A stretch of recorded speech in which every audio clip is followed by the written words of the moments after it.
Ang gikaingong balbal nga tigpamatay sa mga hayop sa usa ka barangay sa Cagayan de Oro City napalgang patay na usab. Dugang detalye sa report ni Cyril Chavez live. Cyril. Yes, Sara, wala na kinabuhi diyang naabtan sa otoridad ang gikaingong mananap nga mo'y responsable sa pagpangatake sa mga hayop sa barangay Indahag. Apan ang maong mananap dili sigbin, dili balbal, kundili usa ka irong buang.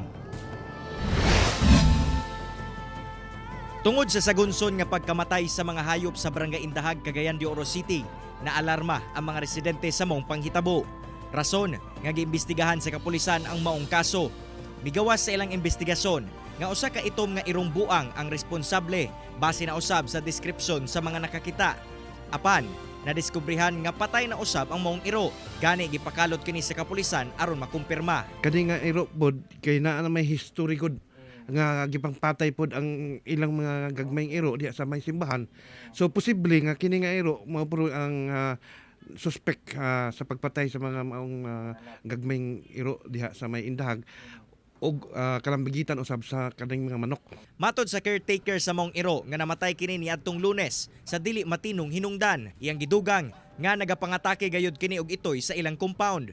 Apan iyang gilimod nga kini ang responsable sa pagpamatay sa mga itoy ug manok sa barangay Indahag. Labi pa nga gikulong nila kini. Kanang igmo nga sagunson nga pagpangatake sa nga iro, wa ko kabalo ana, pero pag mention sa iro dinhi, kanang iro nga karing namatay karon adlong Domingo nara gyud siya diri. Amo po siya gikulong.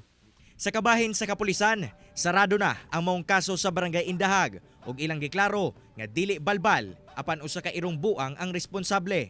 Dili kuno kini bag-ong insidente, sanglit duna na isusama niini kaniadto sa barangay Kauswagan ug Baykingon nga iro ug dagkong ilaga ang nagapangatake.